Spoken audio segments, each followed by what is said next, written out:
Number 1. Just because something's physically in the way doesn't mean it stops us. We will either find a way or make one. We're living an incredible change right now. Urban pollution is a really significant issue for a very large part of the planet. There is this growing impetus to say, we have to do something about this. What do? You can't say to people, let's go backwards. You have to make a change. But no one wants to because there isn't an alternative that satisfies the desires or needs that people have. That's where the company concept and vision came from. It was to say, okay, by developing a very advanced technology vehicle that really tears up the status quo and the rule book of existing vehicle architecture, you will understand what the new technology bases will be. Electric motors are endemic in our lives. Many of those electric motors are not very efficient. We scoured the market. Nobody had a high performance, ultra lightweight, high power to weight ratio, ultra high efficiency electric motor that could fit in the package that we needed. Nobody had that. And it's like, well, hang on a sec, how on earth are we going to do this revolution, this next generation, if the technology doesn't exist? It became clear that the Agni motor was the go-to choice. Cedric and Arvin's motor family. And the more we worked with Agni, the more it became clear that they had aspects of technology and conceptual approach, and we had aspects of engineering, design for manufacture, formal development that just worked so well together. That developed into the merger, and we've been working together since last year, and it gives us the ability to deliver really significant advantages in the performance, the efficiency, and the capability of our motor solutions. So Saeta is the group. Within Saeta Group, we have Saeta Motorcycles, which effectively is the vehicle company. We have Saeta Engineering, where we do technology, where we do manufacturing of motors, where we do development of technology for motors. And we have Saeta Racing, which is a test entity that tests both our technology and our vehicles in the most arduous conditions, and is also the opportunity to show our mettle. We want to set the standard for vehicle powertrain technology for pure electrics, whether that's in very lightweight vehicles all the way up to road commercial vehicles. We will deliver solutions that other people can't by doing the difficult things that other people choose not to, and by making progress and pushing things forward.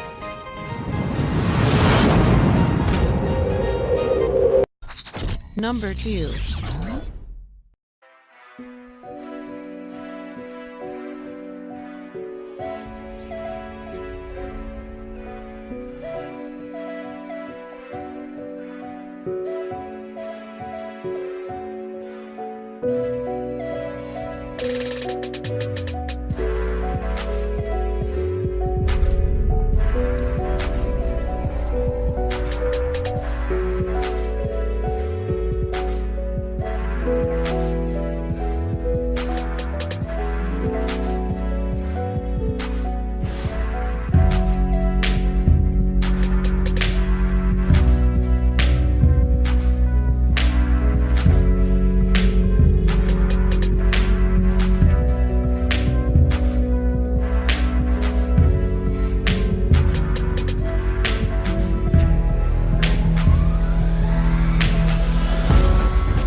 Number 3.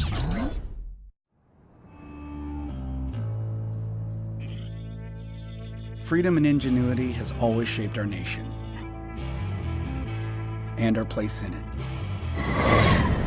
It's what inspired our founders.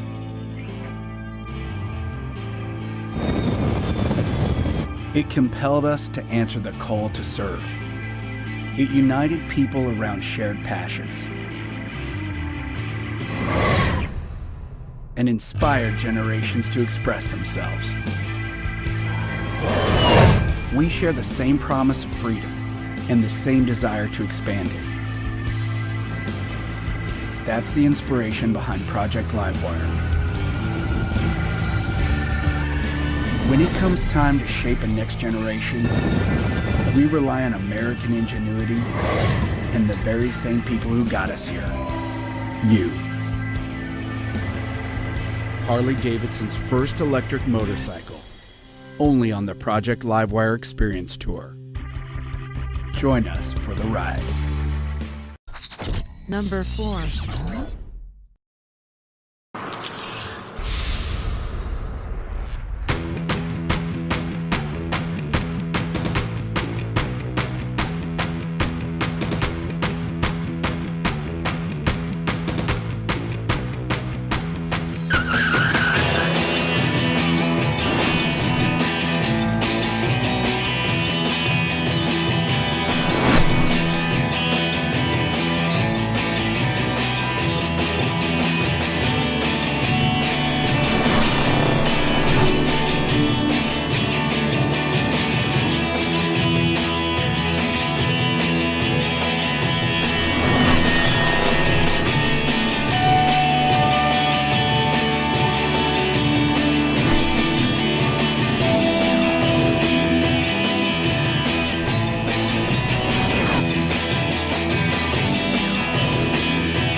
Number 5.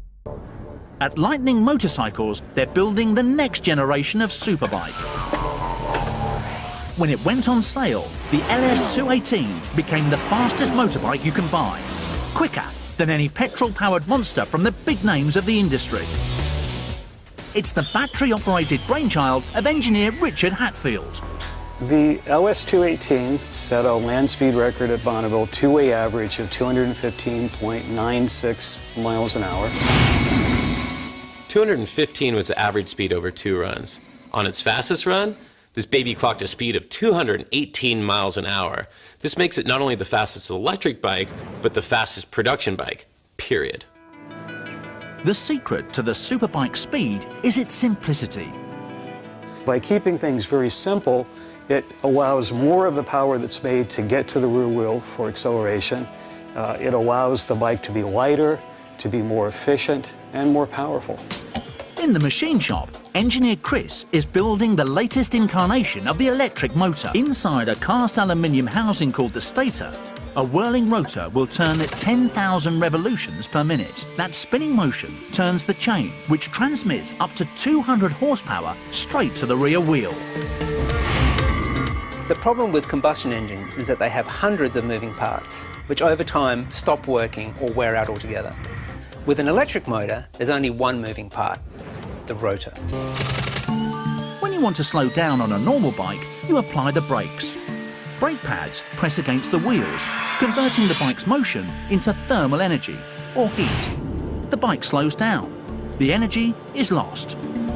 But this bike works differently. When you release the throttle, the motor stops driving the rear wheel, and the wheel starts turning the motor. This transforms the motor into a generator, and the electricity it produces recharges the battery. You only need the brakes in an emergency. Number 6. It's like being in the future. A torque that takes your breath away as soon as you open the throttle. Electric, there's nothing it lacks. The performance is top level.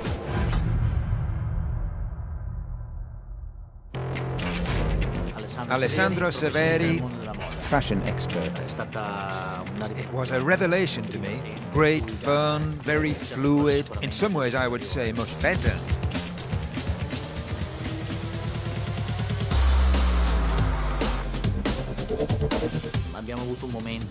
We had a spot of bad weather, and the rain map helped a lot on the greasy roads. And then in the dry with the sport map, we could really test out the high performance.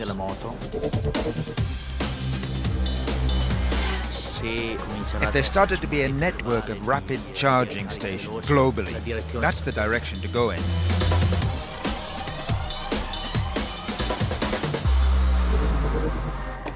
Internal combustion? Who needs it? I think it'll just die out. Electric. It's life. Number 7.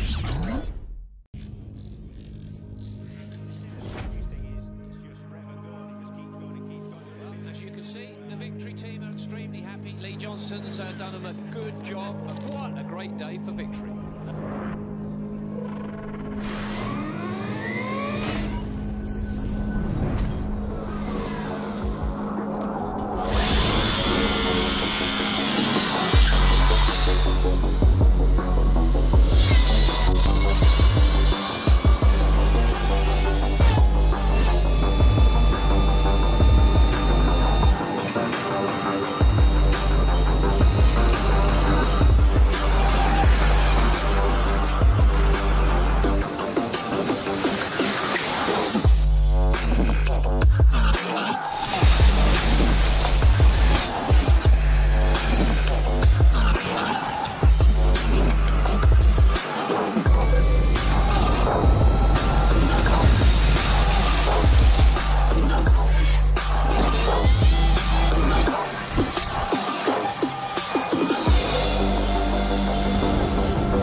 Number 8.